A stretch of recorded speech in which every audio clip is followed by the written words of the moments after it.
Welcome to Bloodbath and Beyond. Today we review Abominable. Think big. Directed by Ryan Schifrin, starring Matt McCoy, Haley Joel, Christien Tinsley, Tiffany Shepis, and Michael Deek. This movie's about a guy who was fucked up in a climbing accident. Then, for some reason, his nurse doctor guy makes him go back to the cabin to relive it all for therapeutic purposes. Meanwhile, Bigfoot comes to town. This is a recommendation from our top donator over on Patreon, Deke. He gave us a bunch of movies, and this one seemed like it would fit for a December release. Because Abominable, you think The Snowman, there's a new 2019 release. Nothing in Common, no Kappa. This is not for kids. It's a big-ass monster, and it has Tiffany Shepis in it. So I was fucking down. All right, now what do we like? Firstly, we're probably gonna spoil most of this movie. You had your chance. I liked the monster because you get to see it, and it's like a big-ass guy in a suit walking around, like... Big gnarly teeth. Right, like, lip quivering when he's looking for young flesh to eat. It's goofy looking, but cool and better than any CG version we've seen. Absolutely. I also like that they called him Squatch. Oh, you don't believe in Squatch? Hell no. So, like, we did a commentary for this, and throughout the whole movie, we're just calling him Squatch. The Squatch. I was happy to see Jeffrey Combs pop up in the gas station. I spotted him right away. Obviously, everybody knows him from Reanimator, but CJ, you know him from somewhere else. From Hammerhead, absolutely. Very weird role for him, but he was good, and it was way different than him being a scientist in every other movie. But he still had, like, a knowledge that no one else had. And speaking of, like, maybe extended cameos, Lance Henriksen also. I bet your lungs look like a couple old saddlebags. Aside from his stupid-ass jacket and him reassuring a girl that was ripped to shreds that she was okay, I thought he did a decent job. That's all right, sweetheart. I'll be back in the gym. Oh, shit. He did, yeah, he has a great voice, you know? He was just really dramatic at all the right times. You saw it? Yeah, I saw it. Jesus H. Christ, you satisfied? An excellent Squatch hunter. This is a like that's also a dislike. Preston, our main guy, I hated. But I thought he was really funny because he's so serious. Like, he's obviously the most serious in this whole movie. But I did like how creepy and weird he was kind of doing the whole rear window thing. Kind of like a peeping Tom. He's genuinely just looking for, like, this Squatch. But he ends up watching these girls, like, smoke weed. In their bathroom. Watch Tiffany Shepis have an amazing shower. They had like a picture window in their bathroom that was just way too big. Is picture window the right word? I don't know what it's called, but I'm absolutely for it. If somebody's gonna throw margarita on you, you gotta strip down immediately and have a full shower. But anyway, back to the point. Yeah. The fact that it's like kind of like a rear window thing. He's literally just got these binoculars, and the whole game is him trying to figure out what's happening and contact people to save these girls that obviously don't want to have anything to do with the peeping Tom. Via the internet. Yes, he sends a fax, he sends some text messages, an email. Like, saving the world one email at a time. So I liked the kills in this movie. There were a couple really good ones, actually. Why don't we do favorite kills then? Okay. Because you were going to say it and I have one too. Yeah, well, I know yours. You go ahead. I get it. The whole theme of this entire review is just revolving around her. Who, Tiffany Shepis?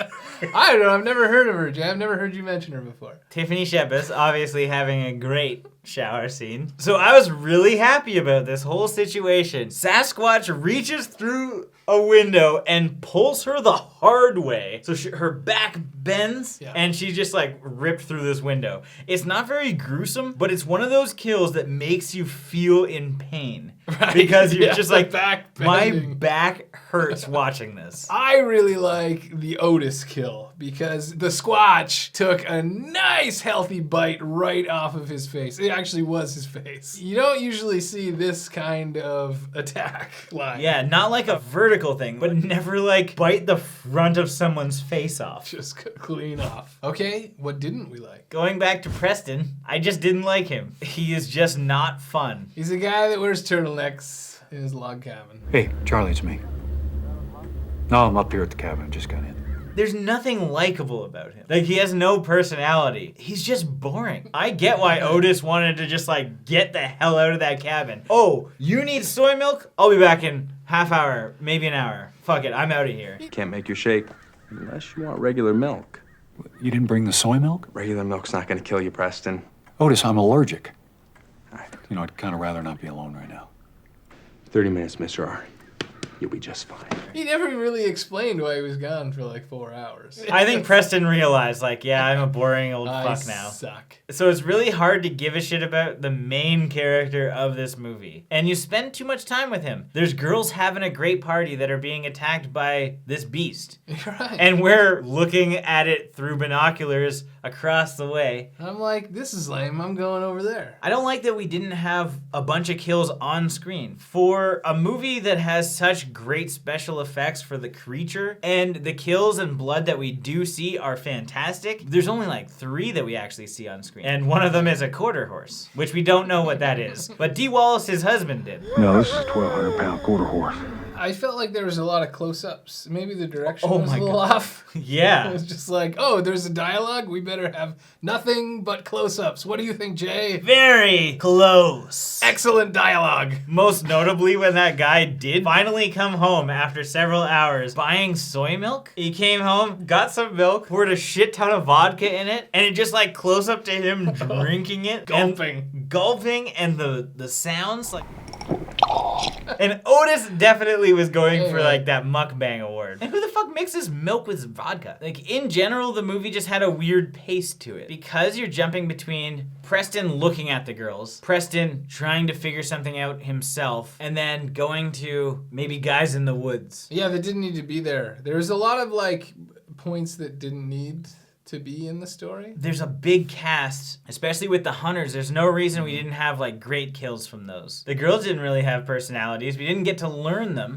Yeah, there was no story there. Like, oh, there was a bachelorette party. We know nothing about any of the girls. And too much about Preston. Maybe I thought this was going to be a way different movie than it was. Maybe I thought it was going to be about a snowman. No snow until the very last scene. I didn't like Otis. No, he's just a dick. He's not someone I'd go away with. Absolutely not. In And my cabin. even Preston was like in the car like, I don't want to go. How? Yeah, what kind of situation? He's like, well, I'm going to make you go. I don't want to be here.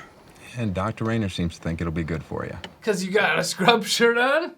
And some old fucking blue jeans that are a little baggy? I'm going to throw on a scrub shirt and start ordering people around. I did think we were going to mention that fucking necklace that he had on. It looked like it was going to be useful for some reason. Because why else would you have that fucking stupid thing dangling around? Like, your he neck? had that, and then there are all these dream catchers all over the place. I thought there was going to be some kind of, like, magical aura of some I sort. thought there was going to be, yeah, some sort of, like, native magic to tie it all together. Nothing. Nothing. Zero. Nothing to describe what this thing is, why it's there, why it's looking for any of these people, aside from Preston just saying he's hungry. No, I thought they ruled out hungry. He wasn't hungry because he ate a bunch of girls, so they gave him an hour while they figured some shit out, which Preston made the worst decision as a crippled guy who can't walk on his own. Amanda is like, okay, I'm gonna lower you down off of this place. Let's list the really important shit that we super need. 1. Wheelchair? No.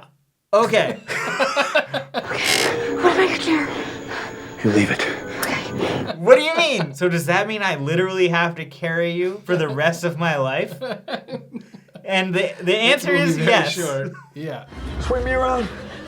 If I was Amanda, I would have just hucked that fucking thing over. I don't Right. give a shit. I'm not carrying you through the woods. And there's no way she would have been able to carry him that far either. No, because she's is also dead weight. injured. She was thrown through a window. Right. She went through a lot. So that's questionable realism.